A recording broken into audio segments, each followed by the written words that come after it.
Authority as a rule, है ना। तो कुछ एक चीज है जो सेटअप किया हुआ, एस्टेब्लिश किया हुआ ऑथोरिटी के द्वारा एज अ रूल, चाहे मेजरमेंट का क्वांटिटी हो, चाहे वेट हो, एक्सटेंडेड हो, वैल्यू हो, क्वालिटी हो, है ना। तो यही मेरा स्टैंडर्ड है कि कोई भी ऑथोरिटी एक चीज मतलब एक सेटअप किया हुआ है, यही स्टैंडर्ड है। तो यही स्टैंडर्ड जो है वो एस्टेब्लिश करता है मेट्रोलॉजी, है ना। जैसे मीटर के केस में आप देखेंगे, metre is the standard establish by international organisation for measurement of length, है ना। लेंथ जैसे जनरल देखेंगे मीटर, तो सबका मीटर का डिस्टेंस जो होगा वो सेम होगा, चाहे आप अमेरिका चले जाइए, लंदन चले जाइए, कहीं पर भी चले जाइए, मीटर का डिस्टेंस जो होगा सबका वो सेम रहेगा, क्योंकि ये क्या किया हुआ है, एक एस्टेब्लिश किया हुआ है कि हाँ ये जो डिस्टेंस है वही मेरा 1 मीटर है ना। वेट के केस में किलोग्राम, तो 1 किलोग्राम का एक पर्टिकुलर वेट फिक्स किया हो गया कि इतना वजन जो होगा वही मेरा 1 किलोग्राम होगा। तो ये क्या है ना, ऑथोरिटी ने एस्टेब्लिश किया हुआ स्टैंडर्ड। तो industry, commerce, international trade is modern civilisation would be impossible without a good system of standard. अगर हम लोग स्टैंडर्ड नहीं करेंगे तो जनरली हम लोग इस मॉडर्न सिविलाइजेशन में ट्रेड नहीं कर पाएंगे, है ना। हो सकता है 1 किलो सेब लेने जाएंगे, हो सकता है आपको आधा किलो ही मिलेगा।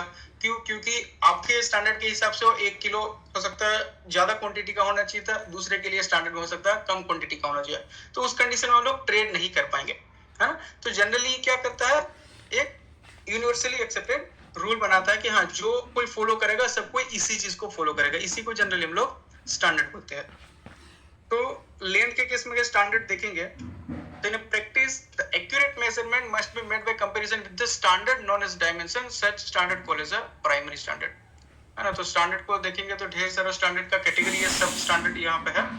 तो first accurate standard was made in the England and known as a imperial standard yard, है ना। पहला जो स्टैंडर्ड बनाया गया था लेंथ के लिए वो था इंपीरियल स्टैंडर्ड यार्ड, है ना। तो उसमें एक डिस्टेंस था, दो लाइन के बीच का डिस्टेंस, जिसको रखा गया था 36 इंच यानी कि 1 यार्ड।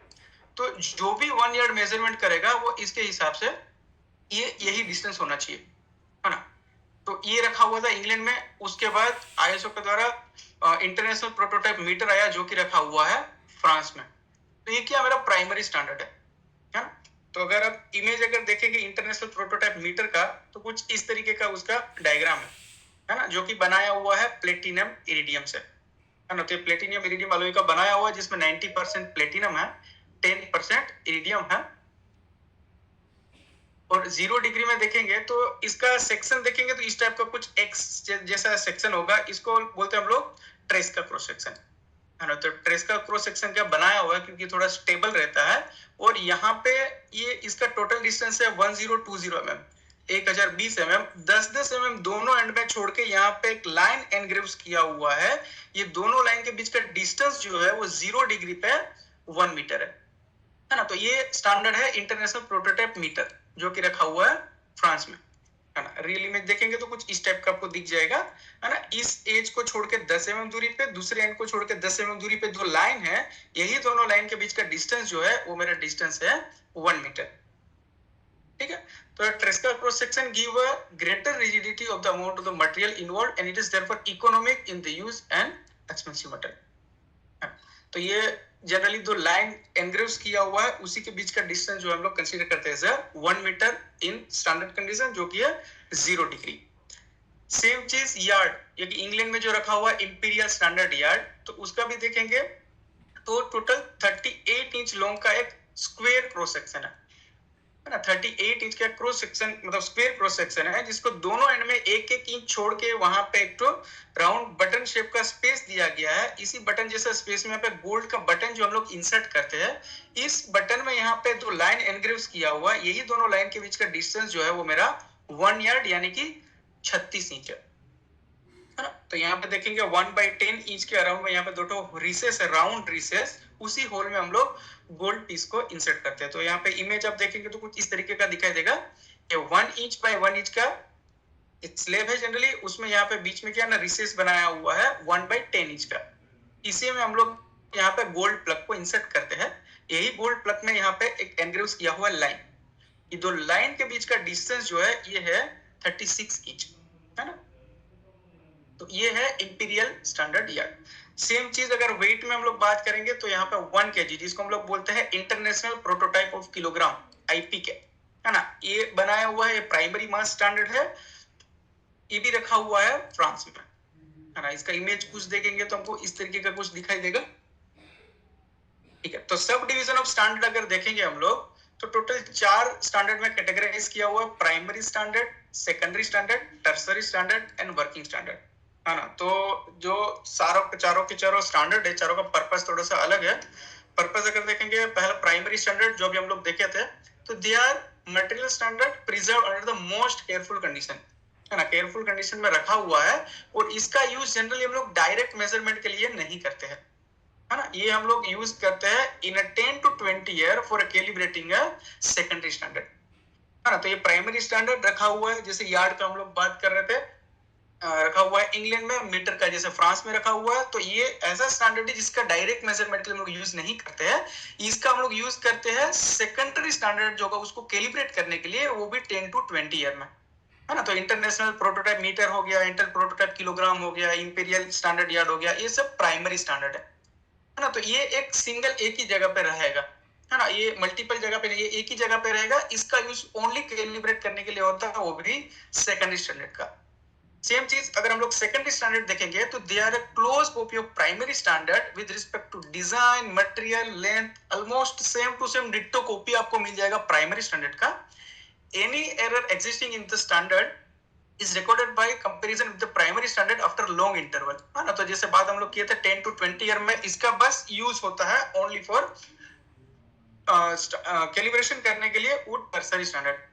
दूसरा ये वाला यूज होता है act as a safeguard against the loss और destruction of the primary standard, है ना। तो इसका भी जैसे देखेंगे सेकेंडरी स्टैंडर्ड होता है, इसका भी डायरेक्ट यूज मतलब हम लोग मेजरमेंट करने के लिए यूज नहीं कर सकते हैं। इसका यूज होता है only for calibration of tertiary standard. या तो फिर हम लोग इसको यूज कर सकते हैं कि अगर मान लीजिए ये वाला प्राइमरी स्टैंडर्ड जो है वो एनी कोई नेचुरल रीजन की वजह से, व्हाटएवर रीजन की वजह से अगर मेरा लॉस हो जाता है तो ये एज अ सेफगार्ड एक्ट करेगा प्राइमरी स्टैंडर्ड का। उस कंडीशन में हम इसको as a primary standard use कर सकते हैं। तो ये सेकेंडरी स्टैंडर्ड, ये बहुत सारा जगह पे मतलब अवेलेबल हो सकता है। नेक्स्ट आता है टर्सरी स्टैंडर्ड। तो the primary and secondary standard exist as a ultimate control reference as a rare interval. Tertiary standard are reference standard employed by the national physical laboratory. तो जितना भी टर्सरी स्टैंडर्ड होता है उसको generally govern करता है NPL, है ना। तो ये गवर्न बाय एनपीएल होता है, नेशनल फिजिकल लेबोरेटरी। देखे होंगे नेशनल, मतलब ये न्यू दिल्ली में भी ये वाला अवेलेबल है, नेशनल फिजिकल लेबोरेटरी। तो ये जनरली क्या करता है, जैसे first standard to be used for reference in the laboratory and workshop, है ना। हमको अपना इंस्ट्रूमेंट को अगर कैलिब्रेशन करवाना तो हम कोई भी एक लैब के थ्रू जाते हैं, अल्का लैब वगैरह हो गया तो दूसरा कोई भी लैब हो गया, वो अपना इंस्ट्रूमेंट का कैलिब्रेशन एनपीएल के थ्रू करवाता है ना। जितना भी मेजरिंग इंस्ट्रूमेंट होता है हर एक फ्रीक्वेंसी के बाद मतलब कैलिब्रेट होना चाहिए, तो कैलिब्रेशन वगैरह जनरली एनपीएल के थ्रू होता है ना। तो they are made as a close copy of secondary standard and are kept reference for a comparison with the working standard. जो भी वर्किंग स्टैंडर्ड होता है उसका जनरली आपको कैलिब्रेशन करना है, तो कंपैरिजन करना है, तो हम लोग इसको यूज करते हैं और इसको गवर्न करता है एनपीएल, नेशनल फिजिकल लेबोरेटरी, ठीक है। तो ये हो गया वर्किंग स्टैंडर्ड। तो this standard are similar in design to primary, secondary and tertiary standard but being less in cost and made of a low grade material, है ना। वर्किंग स्टैंडर्ड हो गया, जो भी कैलिब्रेशन करने के लिए हम लोग यूज करते हैं तो लो ग्रेड का होता है। इसका कैलिब्रेशन हम लोग जनरली करते हैं टर्सरी स्टैंडर्ड से, टर्सरी स्टैंडर्ड का कैलिब्रेशन होता है सेकेंडरी से, सेकेंडरी का होता है प्राइमरी से, है ना। तो उसको छोड़ के भी सब कभी कभी हम लोग स्टैंडर्ड को ऐसा यूज के हिसाब से, पर्पस के हिसाब से अलग से क्लासिफाई करते हैं। जैसे हो गया रेफरेंस स्टैंडर्ड, तो ये यूज होता है रेफरेंस पर्पसेस के लिए। कैलिब्रेशन स्टैंडर्ड यूज होता है फॉर कैलिब्रेशन पर्पस के लिए। Inspection standard generally inspector use करता है ना। वर्किंग स्टैंडर्ड जो ऑपरेटर होता है वो यूज करता है, ठीक है। तो ये हो गया स्टैंडर्ड। अभी कुछ इंपॉर्टेंट टर्म्स हम लोग देते हैं जो रिलेटेड होता है इंस्ट्रूमेंट से या तो उसके मेथड से। तो पहला ही टर्म आता है सेंसिटिविटी, है ना। तो जिसे नाम से आपको समझ में आता है, sensitivity is how well a measuring instrument can detect a टिनी difference. छोटे से छोटा अमाउंट को अगर मान लीजिए चेंज करते हैं तो आपका इंस्ट्रूमेंट जो है उसको डिटेक्ट कर सकता है या नहीं कर सकता है। इसी जनरली फेनोमेनन को हम लोग बोलते हैं सेंसिटिविटी, है ना। यहाँ पे जैसे कुछ एग्जांपल लिया गया है, ये वाला यहाँ पे वेइंग ब्रिज का है जहाँ पे लोरी वगैरह हम लोग वेट करते हैं। ये वाला छोटा वेइंग स्केल है जहाँ पे हम लोग वेजिटेबल्स वगैरह लेने जाते हो तो मोस्ट ऑफली आपको मिल जाएगा 10 किलोग्राम के रेंज में। और ये वाला हो गया जहाँ पे गोल्ड स्मिथ के पास रहेगा। तो तीनों में से सबसे ज्यादा सेंसिटिविटी कौन सा इंस्ट्रूमेंट का रहेगा, फर्स्ट, सेकंड या थर्ड? थर्ड का एकदम से पता है, थर्ड का, है ना, क्योंकि यहाँ पे लोरी वगैरह का वेट करेंगे और बहुत ज्यादा प्रिसीजन होगा तो जो रीडिंग होगा इतना फ्लक्चुएट करेगा कि एक्चुअल रीडिंग हो सकता है हम लोग नहीं ले पाएंगे, तो बहुत ज्यादा सेंसिटिविटी का जरूरत यहाँ पे लोरी में नहीं है ना। इसमें अगर ट्रक में वेट किया हुआ है, आप इसमें अगर बैठ भी जाएंगे उतर भी जाएंगे तो वेट में कुछ फर्क नहीं पड़ेगा, है ना, वो उतना डिटेक्ट ही नहीं कर पाएगा। सेम चीज दूसरे यहाँ पे देखेंगे तो ये नॉर्मली 10 किलोग्राम के रेंज तक आता है, 0 to 10 किलोग्राम के आसपास, तो इसमें ग्राम्स का जो फ्लक्चुएशन होगा हो सकता है कि डिटेक्ट करेगा, है ना। बट इसमें जैसे भी सब्जी वगैरह चेंज करेंगे, प्याज आलू टमाटर एक दो एक्स्ट्रा डालेंगे तो हो सकता है डिटेक्ट करेगा, बट करी लीव्स अगर एक्स्ट्रा हम लोग डालेंगे इसमें तो हो सकता है ये भी डिटेक्ट नहीं करेगा। बट गोल्ड जो बहुत प्रिसाइज मटेरियल है अपना भाई, उसको अगर हम लोग को लेने जाना होगा, उस कंडीशन में अगर करी पत्ता भी थोड़ा सा ऐड करेंगे तो भी उसका वजन को डिटेक्ट करना चाहिए, उस कंडीशन में उसका सेंसिटिविटी ज्यादा होता है ना। तो जरूरी नहीं कि हम लोग कम से कम सेंसिटिविटी यूज करें, जैसा अपना एप्लीकेशन होता है उस तरीके का इंस्ट्रूमेंट या तो सेंसिटिविटी हम लोग इंस्ट्रूमेंट का रखते हैं, है ना। सेम चीज लेंथ के केस में देखेंगे तो फर्स्ट वाला, सेकंड वाला, थर्ड वाला। फर्स्ट वाला कोई इंस्ट्रूमेंट देखा है क्या? देखे थे। कहाँ पे देखे थे? सर रोड पे जब जेब्रा क्रॉसिंग वगैरह लगाते हैं उसी को मेजरमेंट करते सर। करेक्ट करेक्ट करेक्ट, एकदम कानून एकदम सही बताया ना। हाँ हाँ, बेल्ट का भी मेजरमेंट करते हैं, कन्वर्टर बेल्ट का। राइट राइट राइट राइट, हाँ। तो जैसे 1 मीटर के आसपास अगर आपको मतलब लेंथ बहुत ज्यादा है और आपका टॉलरेंस जो है वही अगर बहुत ज्यादा है, उस कंडीशन में बहुत प्रिसाइज मेजर करने का जरूरत नहीं है ना। उस कंडीशन में हम लोग इस टाइप का ये वाला यूज करते हैं। इसमें जैसे देखेंगे एक रोटेशन कंप्लीट जाएगा तो 1 मीटर यहाँ पे दिखाई देगा। अगर आप 2 mm ज्यादा भी चले जाएंगे तो इसका रीडिंग में कुछ अंतर नहीं पड़ेगा, है ना। तो इसका सेंसिटिविटी थोड़ा सा ज्यादा होता है। सेम चीज ये वाला मेजरिंग टेप ऑब्वियसली हम लोग सबको यूज करता होगा, तो इस कंडीशन में थोड़ा सा 1 mm का भी अगर डिफरेंस होगा तो ये वाला डिटेक्ट करेगा, है ना। बट बहुत ज्यादा 0.02 mm अगर होगा और हमको डिटेक्ट करवाना होगा तो ऑब्वियसली मेजरिंग टेप नहीं कर पाएगा, तो उस कंडीशन में मेरे को यूज करना पड़ेगा माइक्रोमीटर या वर्नियर कैलिपर, है ना। तो ये तीसरा इंस्ट्रूमेंट हो गया जिसका सेंसिटिविटी और ज्यादा होगा, तो इससे हम लोग छोटे से छोटा जो होता है उसको भी आराम से डिटेक्ट कर सकते हैं। दूसरा टर्म्स या तो इंपोर्टेंट टर्म्स आता है रीडेबिलिटी, हाँ। तो जैसे नाम से आपको समझ में आ रहा है रीडेबिलिटी क्या होता है, how easy it is a read the instrument on an instrument, है ना। तो मेजरिंगमेंट मतलब मेजरमेंट को इजीली हम लोग कितना रीड कर सकते हैं, इसी टर्म्स को जनरली हम लोग रीडेबिलिटी बोलते हैं, है ना। तो जनरली इंस्ट्रूमेंट में अच्छा रीडेबिलिटी होना मतलब हम लोग चूज या तो प्रीफर करते हैं, ठीक है। फिर एक टर्म आता है रिपीटेबिलिटी, हाँ। ऊपर में थोड़ा सा ये चेंज हो गया। रिपीटेबिलिटी क्या होता है, तो how consistently a measuring instrument give a same result when used repeatedly under the same condition और अ सेम पर्सन। एक ही पर्सन एक ही इंस्ट्रूमेंट को बार बार अगर मेजर करेगा और वो सेम हर बार वही अगर रीडिंग देता है तो उसी जनरली टर्म्स को या तो एबिलिटी को हम लोग बोलते हैं रिपीटेबिलिटी, कि बार बार same instrument same condition same position पर मेजरमेंट करेंगे तो हर बार वो एक ही रीडिंग देता है, उसी जनरली चीज को हम लोग बोलते हैं रिपीटेबिलिटी। उसी के जैसा एक और टर्म आता है जिसको हम लोग बोलते हैं रिप्रोड्यूसिबिलिटी। तो ये जनरली कोई इंस्ट्रूमेंट के साथ, ये एक्चुअली मेथड के साथ जुड़ा हुआ है। यहाँ पे देखेंगे रिप्रोड्यूसिबिलिटी इन द सेंस कि how consistent measurement are when taken by different people using a different instrument under a different condition, है ना। इंस्ट्रूमेंट अलग हो गया, मेजर करने वाला पर्सन भी अलग हो गया, उसका कंडीशन भी अलग हो गया, उस कंडीशन के बावजूद भी अगर सेम रीडिंग हमको मिलता है वो पर्टिकुलर चीज का जिसको हम लोग मेजर करते हैं, तो उसी टर्म्स को जनरली बोलते हैं रिप्रोड्यूसिबिलिटी।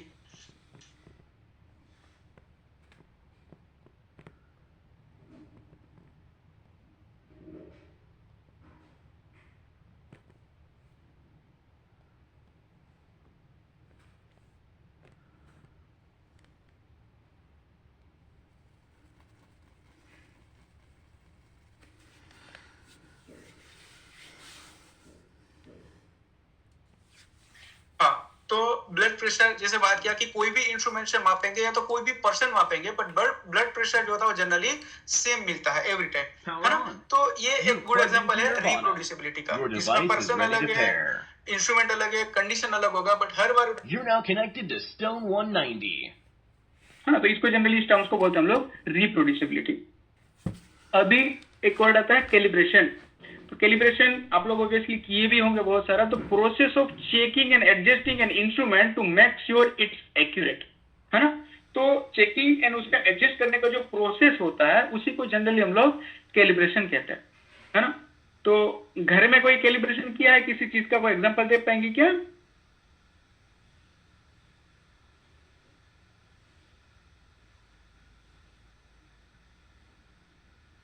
कोई कैलिब्रेशन का एग्जांपल अच्छा सा बता पाएंगे? सर वेट, घर में तो घड़ी।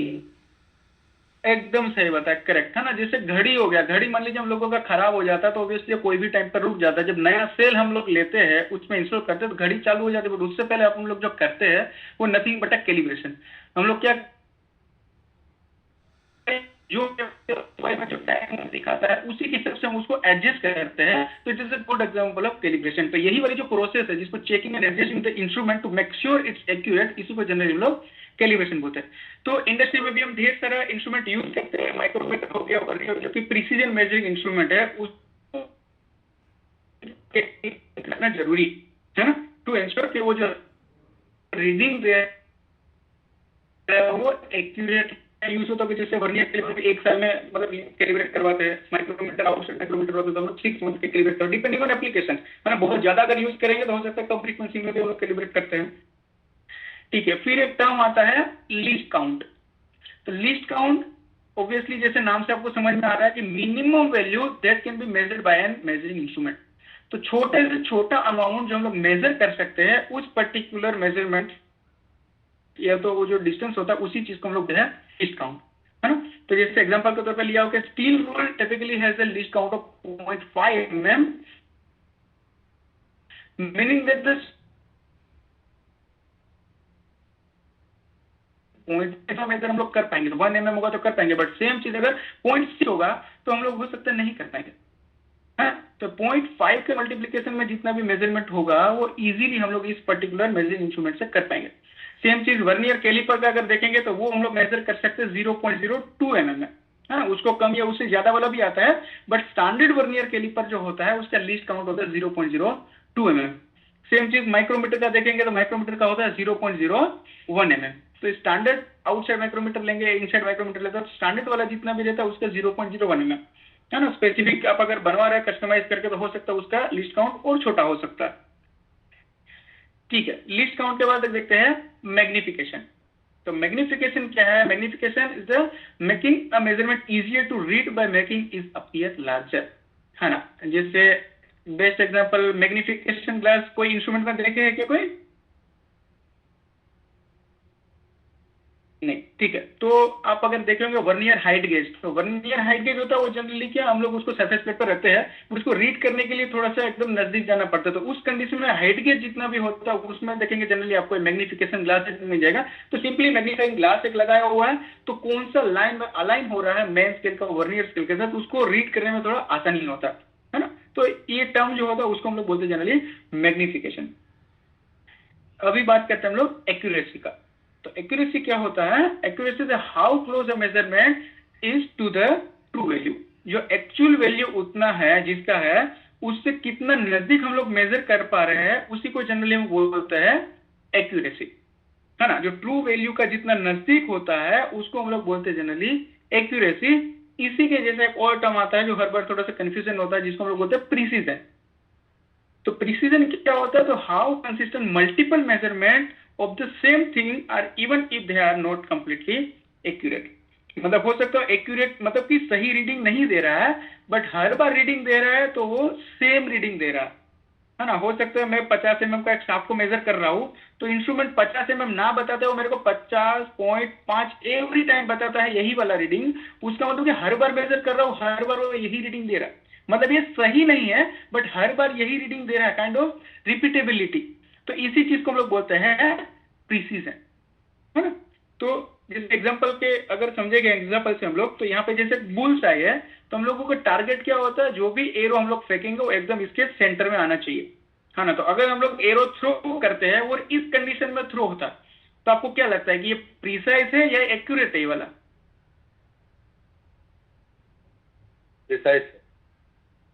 प्रिसाइज या एक्यूरेट? देखिए प्रिसाइज हम लोग क्या बोले कि वो सेम रीडिंग मतलब सेम रीडिंग हर बार आएगा तो उसको हम लोग बोलेंगे प्रिसाइज। और जहां पे मेरे को तीर लगाना चाहिए था या तो जो मेजरमेंट करना था और इंस्ट्रूमेंट वही रीडिंग कर रहा था उसको बोलेंगे एक्यूरेट। तो इस कंडीशन में मेरा टारगेट होना चाहिए था बीच वाला सर्कल। तो हर बार मैं यहाँ पे 4 ट्राई किया, 4 बार में देखिए कि हर बार सेंटर के आसपास में लगा, बट एक ही जगह पे नहीं, वो अलग अलग जगह पे। तो इसका प्रिसीजन जो है लो है, बट एक्यूरेसी इसका हाई है, क्योंकि जहां पे मेरे को सेंटर मेरा टारगेट था तो ऑलवेज ये सेंटर के पास ही लगा है, मतलब एक्यूरेसी इसका ज्यादा है, बट प्रिसीजन लो है, क्योंकि ये क्या किया है, साइड साइड में लगा है, एक ही पॉइंट पे नहीं आया हुआ है ना। सेम चीज दूसरा एग्जांपल अगर आप देखेंगे तो इसमें जो हमने थ्रो की Disconnected. तो थ्रो आप देखेंगे सेंटर से दूर हो गया है, बट चारों की चारों आसपास में है। मतलब हर बार मैं एरो यहाँ पे थ्रो कर रहा हूँ तो टारगेट मेरा मिस हो जा रहा है, बट जितना भी मिस हो रहा है हर बार उतना ही मिस हो रहा है। उसका मतलब प्रिसीजन इसका ज्यादा है, बट इसका एक्यूरेसी क्या है, लो है। एक्यूरेसी लो क्यों है, क्योंकि ट्रू वैल्यू मेरा यहाँ पे सेंटर होना चाहिए था, ट्रू वैल्यू पे ना जाके थोड़ा सा फॉल्स वैल्यू दिखा रहा है, बट हर बार वही दिखा रहा है। तो ये जो रिपीटेबिलिटी है, तो हर टाइम वही रीडिंग आता है, उसको जनरली हम लोग बोलते हैं प्रिसीजन, और कितना ट्रू वैल्यू के पास है उसको बोलते हैं हम लोग एक्यूरेसी, है ना। थर्ड वाला एग्जांपल में देखेंगे तो इस टाइप का एरो हम लोगों ने थ्रो किया, ना ये सेंटर में है ना ये पास पास में है, तो इस कंडीशन में क्या एक्यूरेसी हाई या लो, क्या होगा इसका,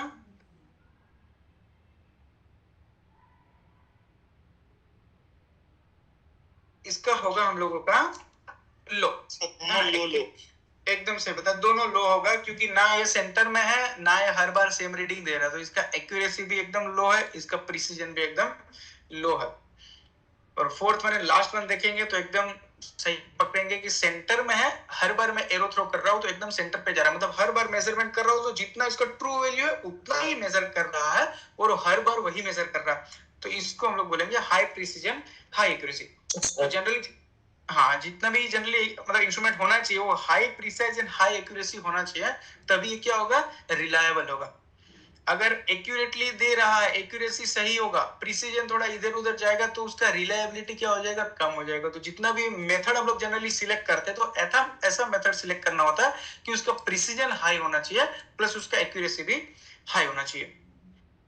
ठीक है, मेजरिंग इंस्ट्रूमेंट को अगर हम लोग थोड़ा देखेंगे तो measuring instrument are tool used to determine the physical property of an object और एन फेनोमेनन, है ना। There are essentially in various field including science, engineering, manufacturing और इवन एवरीडे लाइफ, है ना। तो इंस्ट्रूमेंट ऐसा है जो कोई भी फिजिकल प्रॉपर्टी को क्या करता है, दर्शाता है, डिटरमाइन करता है कि कितना है ना, हाउ में लेके आता है। तो जैसे ये हो गया वर्नियर कैलिपर, ये वाला हो गया वेइंग स्केल, बीकर वगैरह हो गया वॉल्यूम के लिए, स्टॉप वॉच हो गया टाइम के लिए, टेम्परेचर के लिए जैसे थर्मोमीटर हो गया।